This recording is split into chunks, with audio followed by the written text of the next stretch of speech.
Yeah. What do you want to do here? We'll go together again. No, they're waiting for me at the National Gallery. Yeah.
I don't mean of the route, I mean of the numbers. I have no idea, but we think it's about a million. Because I was here in 400,000. Yeah. Is it? Really? It's quite exciting, isn't it? It's brilliant. Who are you filming it for? Myself.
A big thank you to the organisers that got us all here. Let's hear it for them. It will be, can you hear me all right at the back? We will lose this war. It will be a failure. All it will achieve is to be the best recruiting agent that the terrorists could hope for. Young people in Iraq will, as a result of this, join the terrorists. And as a result, the civilian population, what's left alive, will hide terrorists, will hide weapons, and will hate us more than they do now. I have 3 messages from the Muslim Association of Britain, and I have only a few minutes, so I'll be brief. The first message: we have defeated the skeptics. We have defeated the fascists. This rally, this coalition, a holy coalition between the Muslims and the non-Muslims, all races, all colors, all religions. We agree on a common ground, and that is the sacredness of human life. No to war, no to killing Iraqis for oil. And we will have more of this. We will have more cooperation, more coalitions, more working together to empower the people. Is going to make life more miserable for the Palestinians. Is there anyone here today who does not see what Sharon is doing in Palestine? How come, tell me, that Israel and the Zionist lobby is for war? Why are they supporting George Bush's war? That's because Palestine and Iraq are linked. And that's why we call for freedom for Palestine. And as I see you here today, I have a vision, I have a dream that this park one day will be filled with people who will celebrate the freedom of Palestine. We will go all the way until Palestine is free like South Africa and no more apartheid anywhere. Thank you very much.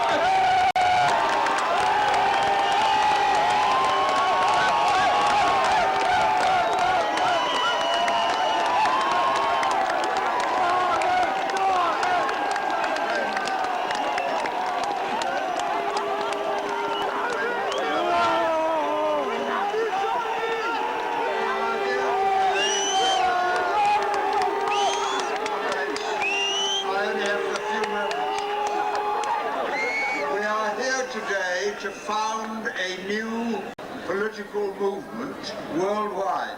The biggest demonstration ever in Britain, the first global demonstration, and its first cause is to prevent a war against Iraq. And it must also be about other matters as well.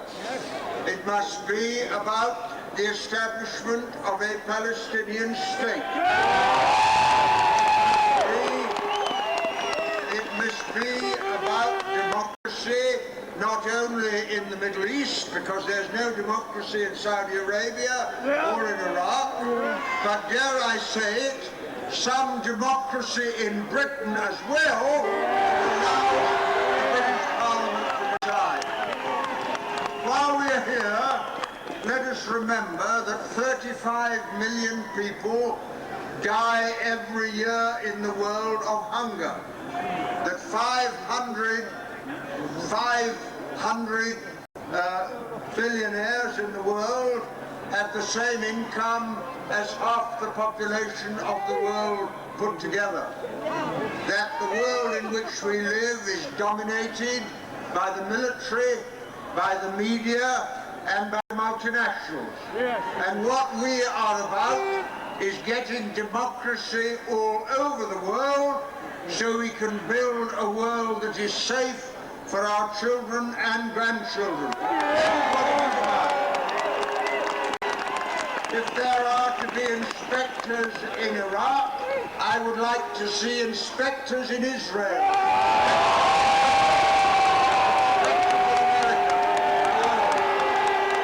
I want to see the money. We want to see the money wasted on weapons of mass destruction, diverted to give the world what it needs, which is food and clothing and housing and schools and hospitals, and to protect the old and the sick and the disabled. My friends, that is what we are here about today. We are starting something really big, and our first task is peace in Iraq. But we must not stop until we have achieved the objectives that bring us all to Hyde Park this afternoon. Privileged to join with you here this afternoon on what, without doubt, is this historic occasion. And given the events at the United Nations in New York yesterday, where they spoke, today across the world the people are speaking, and the Prime Minister and the President have got to start listening. That is our message today. From the outset, for 4 principles. First, the mandate of the United Nations must be the one that takes the decision and gives the legitimacy. And secondly, that those decisions have got to be based on adequate information. That means full compliance with the weapons inspectors. Given the evidence that we had yesterday in New York from Dr. Blix, there can be, as we stand, no just or moral case for war against Iraq. That is the message.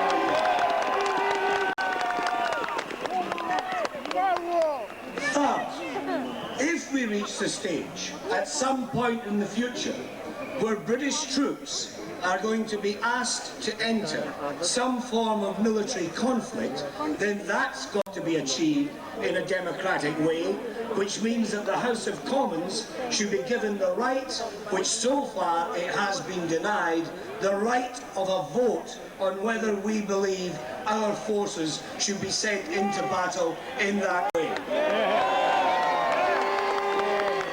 It's on holiday. At the same time, the unelected House of Lords is sitting. We will have the bizarre situation, will we not, where the unelected Chamber of Parliament will be able to question the government on these vital current events, while the elected Chamber of Parliament will not even be in session. And I say to Tony Blair today, as a result of what has just taken place in New York, he should at least recall the House of Commons next week, make a full statement, and allow the elected members of Parliament of all parties to have their say on behalf of the thousands of their constituents. Ever political demonstration in the history of this country. And today there are 600 and more demonstrations in cities all around the world. Every country, every continent, everybody in the world has a chance today to say no, absolutely no to war on Iraq. We are a force that's not alone, not isolated, and very, very relevant to today's world. Those, George Bush, Tony Blair, Aznar, Berlusconi, who want war, they are the ones who are isolated and alone and desperately searching for friends. Because there is no justice whatsoever in the planned war against Iraq. And I say that because there is much talk of the possibility of a second United Nations resolution. I say this, even if the United Nations is bribed and cajoled and cobbles together some form of words that gives some kind of pretext for an attack on Iraq, it would be wrong, and I would be against it, we would be against it, because we're against the war. And as a member of the British Parliament, I am very angry that we have so far been denied a vote on the possibility of going to war. I find it deeply distasteful that the British Prime Minister can use the medieval powers of the royal prerogative to send young men and women to die, to kill civilians, and for Iraqis to die. £1 on a war that nobody wants.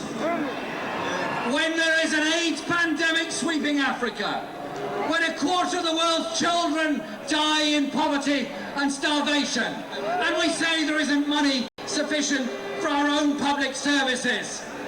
Well, the answer is an obvious one. No to war, yes to peace, yes to rehabilitation and rebuilding.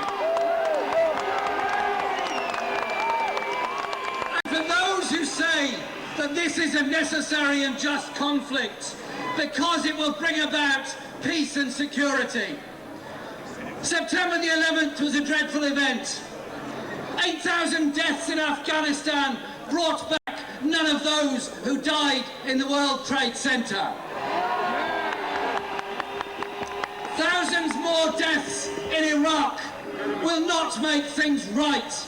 It will set off a spiral of conflict, of hate, of misery, of desperation that will fuel the wars, the conflict, the terrorism, the depression and the misery of future generations. And not expect some problem in the future. You cannot arm regimes like Iraq, Iran and many others without expecting further problems in the future. Our message today here in London, 1 million and more strong, is this. We want to live in a world free from war. The way to free us from the scourge of war is to free ourselves from the scourge of injustice, of poverty and the misery that's associated with that. This movement is giving that message to the British government. Stop now or pay a political price. Thank you very much.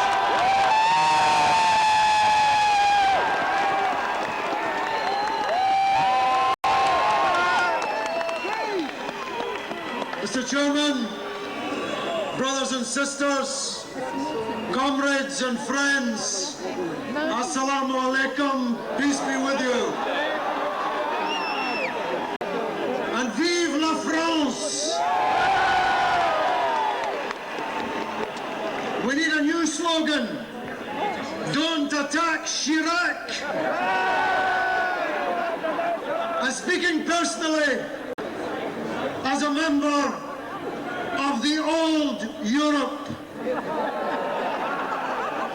I have to tell you, I would rather be eating cheese, reading Sartre on the banks of the River Seine than taking popcorn with the born-again, Bible-belting, fundamentalist Republican administration in Crawford, Texas, execution capital of the world.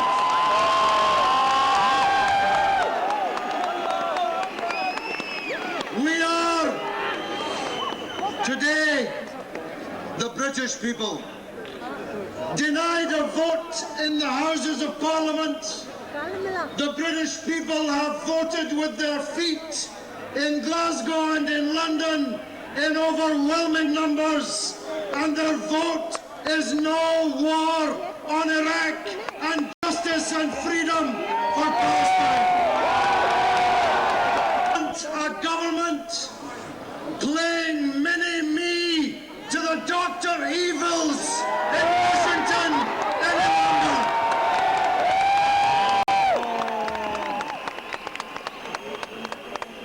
And I say to Mr. Blair, and I hope he's listening to this message being sent by the British people today, we do not intend to continue with a Prime Minister who acts as if he's the governor of the 51st state of the United States of America. We want Star Wars, and we don't want to be in an alliance and axis of evil with General Ariel Sharon either.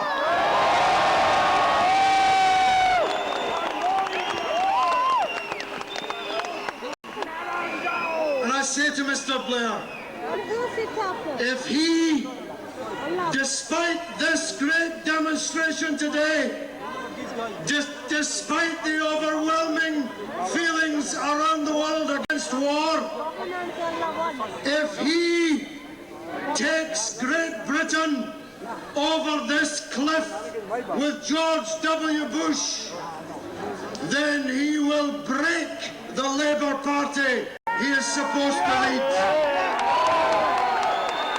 Breaks the Labour Party, there will be some of us ready to rebuild it out of the wreckage as a real Labour Party, standing for real Labour values and standing above all for peace in the world.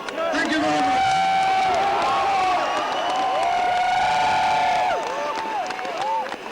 George Galloway. Go to bed. There will still be people demonstrating in America and in Canada, from the Arctic Circle right through to the south of America. This is a worldwide movement of protest. And I was asked these last few days, is this demonstration going to be violent? And I say to everybody, how can you ask whether this demonstration will be violent when this government is going to rain violence on the people of Iraq? They said to me, will there be extremists on this demonstration? And I said, there is one group of extremists in this country. It's the clique around Tony Blair who want to take us to war. Because these are the people who are fanatics and fundamentalists and who will not respect the democratic wishes of the vast majority of people in the world. And when George Bush says his patience is running out, I'd like to send a message to George Bush. The patience of the people of this country is running out with him.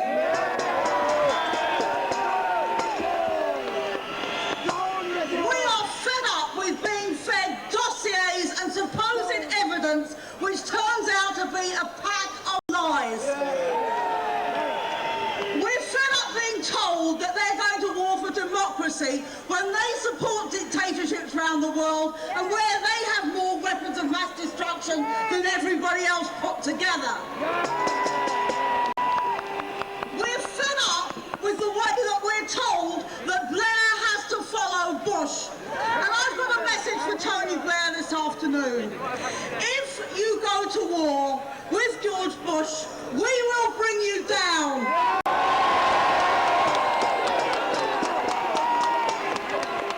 You will not survive as Prime Minister of this country. And you don't deserve to survive as Prime Minister of this country. There is no democracy in a world where they bribe people and bully people to go to war in the name of democracy. So we're asking people from today, we have built the most historic movement, and it's you, the organised people of this country, who have built that movement. It's not us speaking on this platform, it's the people who booked the coaches, who built the meetings, who've handed out leaflets, and I congratulate you all. But today is only a beginning. If he thinks we're going to go home and forget about this, he's got another thing coming. We are asking you to use everything in your power to stop this war. We are saying we want a mass movement of civil disobedience. On the day war breaks out, we're asking people to strike in order to stop this war. We want you to withdraw your labour. With Tony Blair as a hired Christian thug.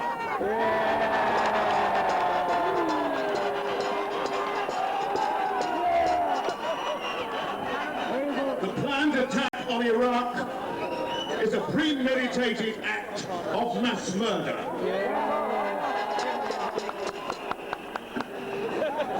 I'm going to read a short poem. It's called The Bombs. There are no more women. President Bush and to Prime Minister Blair that we oppose the war against Iraq.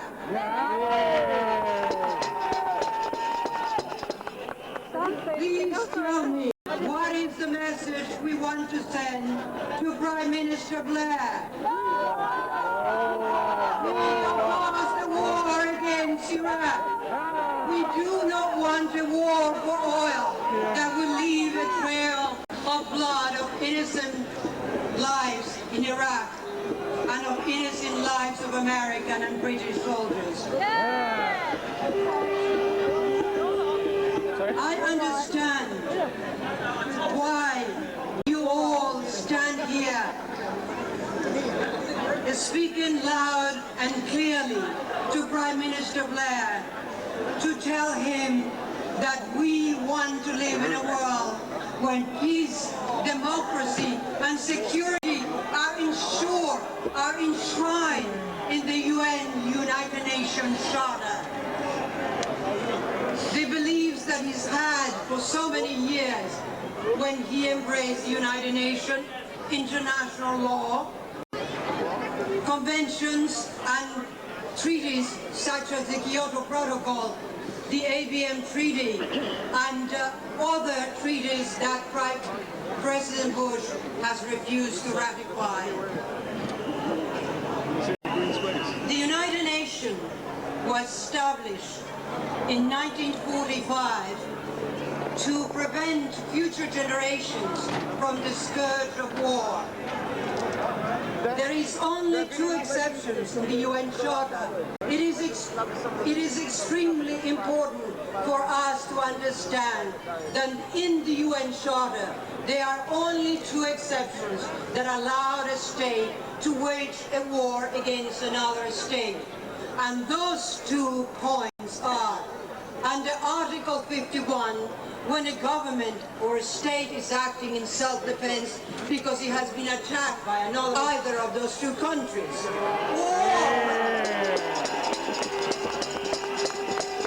or if there is an imminent threat to the national security of a state, which of course is not the case because Iraq does not represent a threat to the national security of this country or of the United States.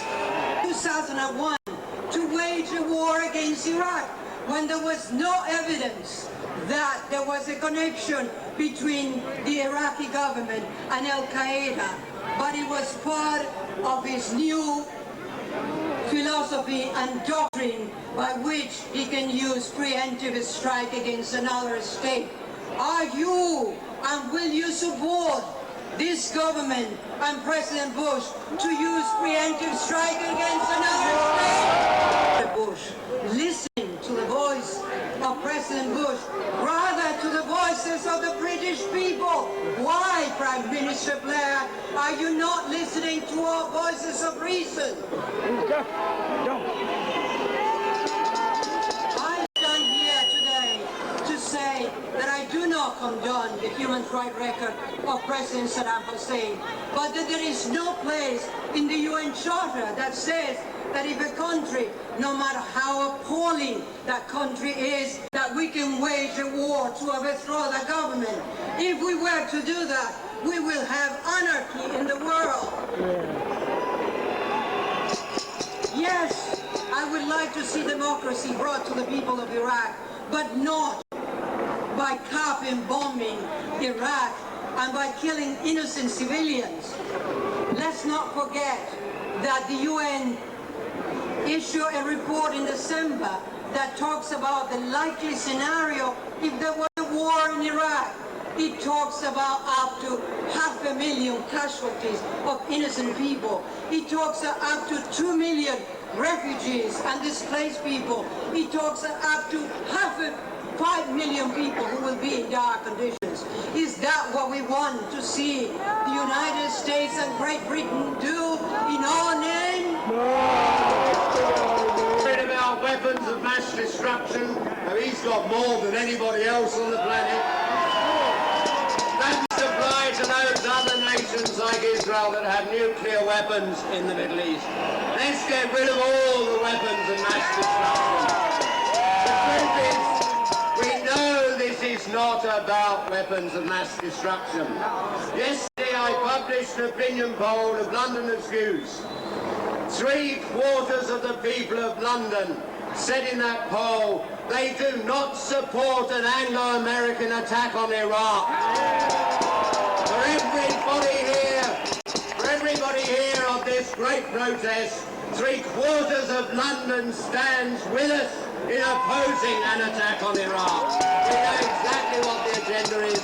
It's not about human rights, not about weapons of mass destruction. It's about who will control the second largest reserves of oil on the face of the planet.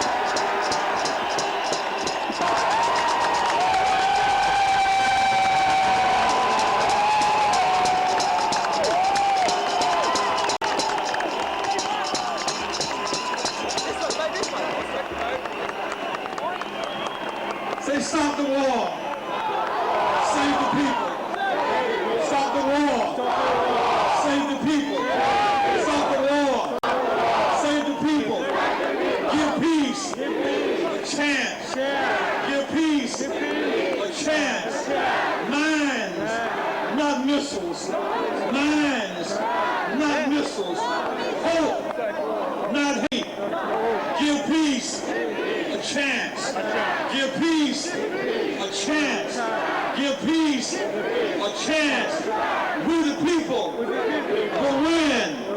Keep hope alive. Keep hope alive. Keep hope alive. Keep hope alive.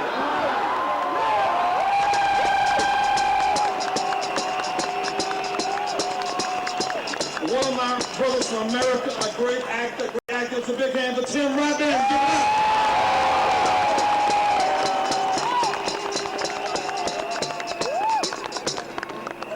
Brothers and sisters, let us take a moment of prayer.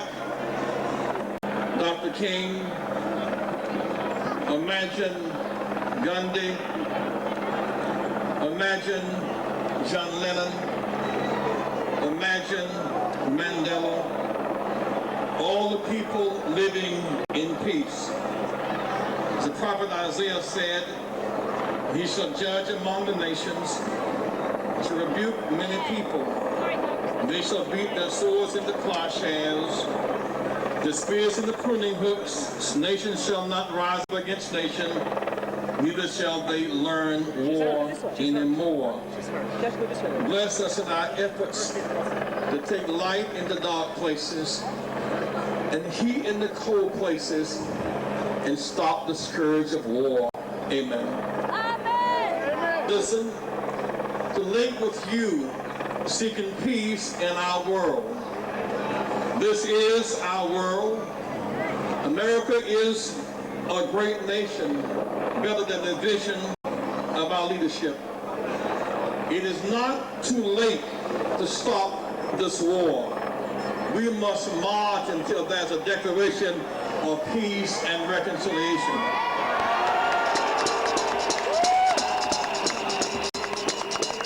War should be necessary, it should be last resort, and not preemptive, and it should have moral authority.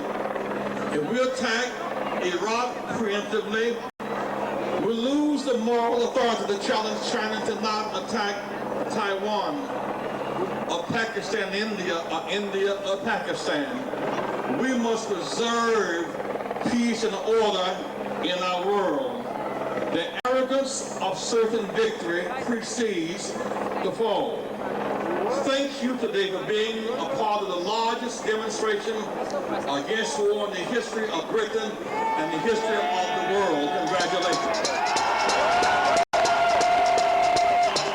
Trafalgar Square to free Nelson Mandela. We marched here in London to freeze nuclear weapons. Now it's time for an encore. So So thank you for putting your bodies on the path of the war machine, especially young people. Young people, get involved. This is your world. This is your world. Today, we can stop this war. It's cold outside, but our hearts are warm. It may be winter. All of you together are generating some serious street heat. George Bush can feel it. Tony Blair can feel it. Turn up the heat. To persuade a superior use of power than war, Mr. Blair must protect the integrity of British independence and help lead peace and not blindly follow Bush. He must help lead the world toward peace. That's his charge. That's his mandate. Not long ago, Dr. King led us. He chose minds over missiles and said, if you will, to give peace a chance. Why are we here today? Because we choose coexistence over co-annihilation. Because we choose brains over bombs and brute force. To stop the cycle of terrorism before it spreads. To stop a war before it starts. Today we appeal to the world. Choose life over death. Choose hope and healing over hurt and hostility. Choose reconciliation over intimidation. A line has been drawn in the sand. It is not enough to choose sides. We must reconcile sides. In this battle, which can still be avoided, there may be no winners. Young soldiers and young civilians killing and being killed. There is no future, no growth, no prosperity in that equation. When the world's superpower searches for victory rather than reconciliation, it ignores the consequences and global repercussions. It ignores the tragedy inflicted on the Iraqi people defenseless in their homes. Hitting Iraq begins the battle, but it does not end the terror. Filling the air with threatening rhetoric from the Wild West only fans the flames of fear and hatred and violence and reaction. Rhetorical war is psychological war, which has already created an ominous tension around the world. And our arrogance to rush to war, we underestimate the perils, the price, and the pain. To rush to war without fully counting the moral and physical risk is arrogant, and arrogance precedes the fall. And while the war may be short, the cycle of violence will be long. No one can fruitfully search for victory in this conflict. There is another level. We must not merely choose sides, we must choose peace. Today, we march for healing. We march to fight the demons of militarism, racism, sexism, anti-Semitism, Arab bashing, anti-Islamism, gay bashing.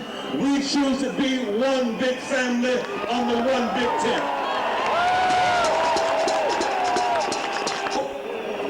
Desmond Tutu, Nelson Mandela said the war is wrong, that it's immoral. This war may be your legacy, Mr. Blair. Surely that's not what you want. Mr. Blair, if you stay so the cruise missiles may not fly. Without your support, the smart bombs may stay down.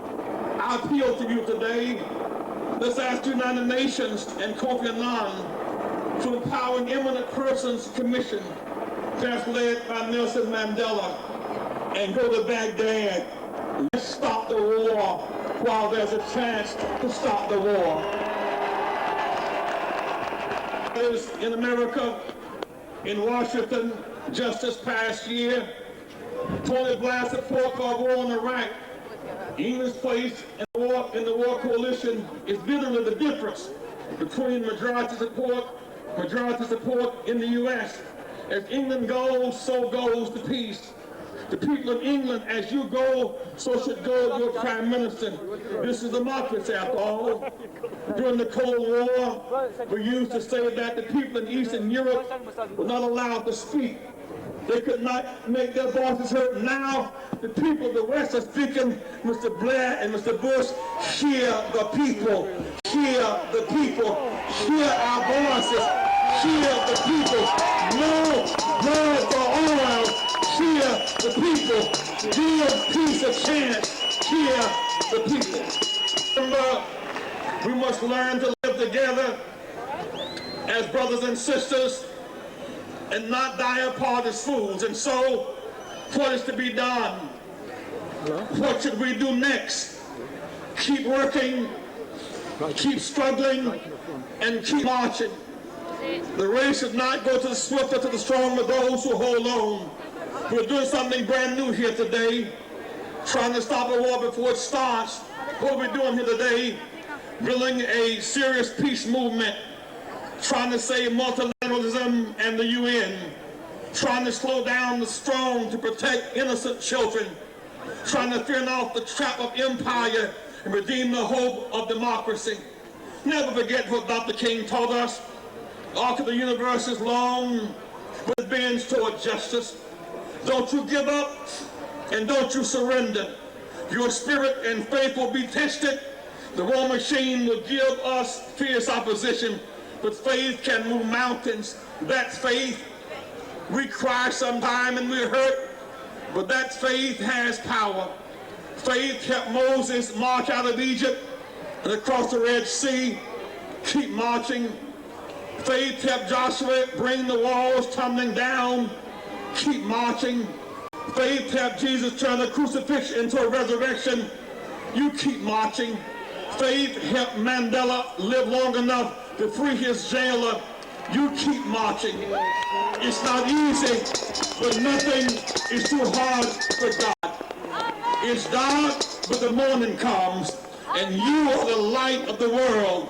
It's still, but hope is still alive in Hyde Park, in Central Park, in our world. Someday soon, swords will be beating in the plowshares. Someday soon, someday we'll be beyond racism and sexism and militarism. Will have a new world order, and justice will roll down like waters. And if my people who are called by my name will humble themselves and pray and seek my face and turn from their wicked ways, and then they will hear from heaven, and God will forgive our sins and heal our land. It's hope time. It's healing time. It's hope time. It's healing time. It's hope time. It's healing time. Give peace a chance. It's hope time. It's healing time. It's hope time. Keep hope alive. Love you. I support you all. No to war. Brothers and sisters, friends, colleagues, you've been wonderful today. Today has been great. Today we've seen around 2 million people march the streets of London in an attempt to save lives. You should all be proud of yourselves. We are proud of you. And firstly, I would like to thank all our stewards today, Chris Nynan, the chief steward, and all the other stewards who helped make this a safe and peaceful march. Thank you very much. I'd also like to say that today the British people have spoken. If Tony Blair carries on backing George Bush, the whole world now knows he does not speak for Britain. And if Tony Blair takes this country to war, he is not just bombing the innocent civilians of Iraq, he is fighting the British people, and we will win. We are going to fight this drive to war all the way, and if Tony Blair, if this government takes us to war, We are going to fight to change the government. It's important, it's very important. We will strike to stop war. We will march to stop war. And if this government takes this country into war, we are going to overthrow this government. And now, to close our event this evening, can I ask you all to welcome our final appearance, Ms. Dynamite.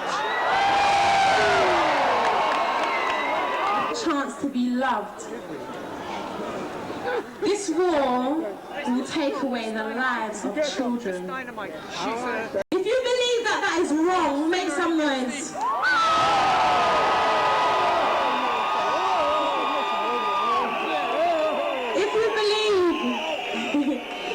If you believe that Iraqi children or any other type of child in the world has the right to, at the very least, live so that they can grow to write songs and sing about their happy childhood. Make some noise!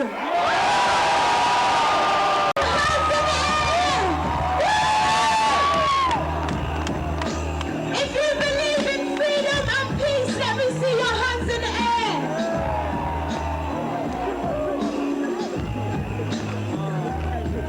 When the same little girl next to the girl with the water things, the teenage girls hanging out all night, breaking my curfew. When my daddy hit the door, gave my mama the blues. Used to spend my time days and days and days away, but I was born and told them if they didn't want to obey. Had to get my act together, couldn't take the heat, and now I'm making beats for the streets. I miss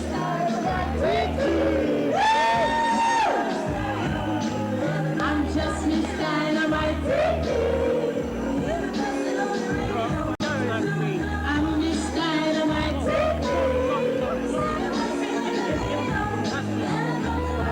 Dynamite.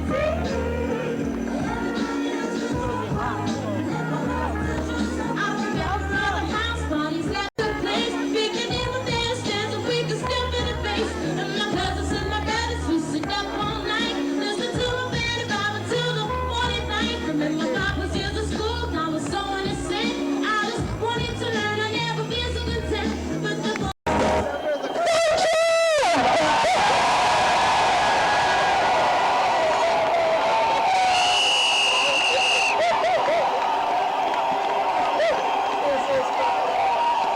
Don't stop fighting peacefully. Stop the violence. Save the children. Stop the war. Save the children. Say peace. Say love. Say peace. Say love. Give peace.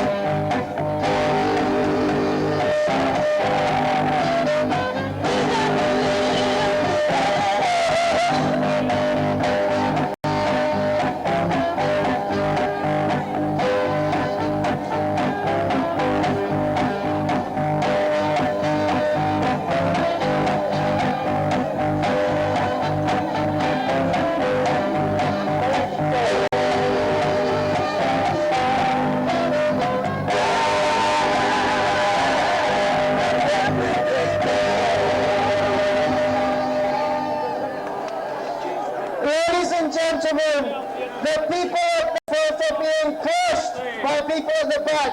Please do not push forward for safety reasons. Thank you. 5-year-old Ethan is here, and his elder brother and his elder sister. So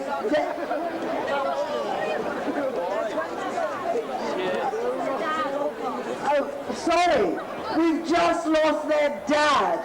So the mum is here with the three, and the dad needs to come around the back of the stage. There's no, I have to say, it's really something. Yeah, I mean, it's said, we must have it. The only Rachel Jacobson, who was with Gabrielle Jacobson. There would have been major safety issues that had gone on and like that, which kind of...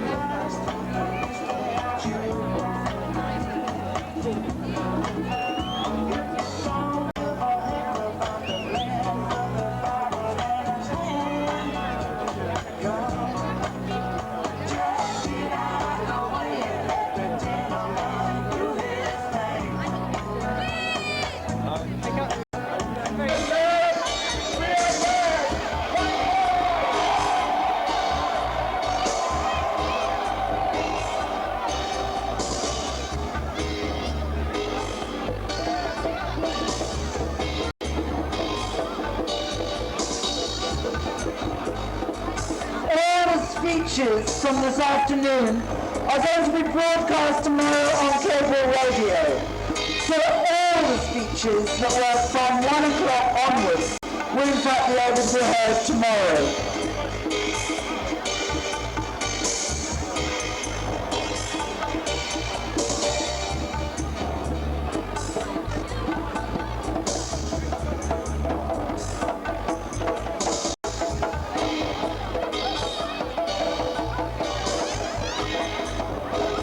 Are. And meet your friends there, or your parents, or whatever.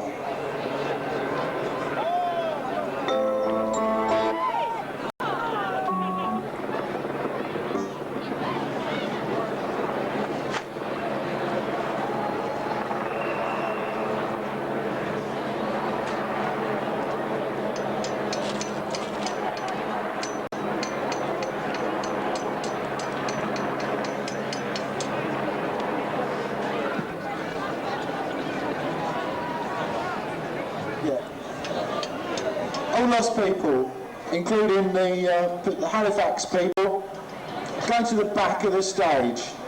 I'm not going to do any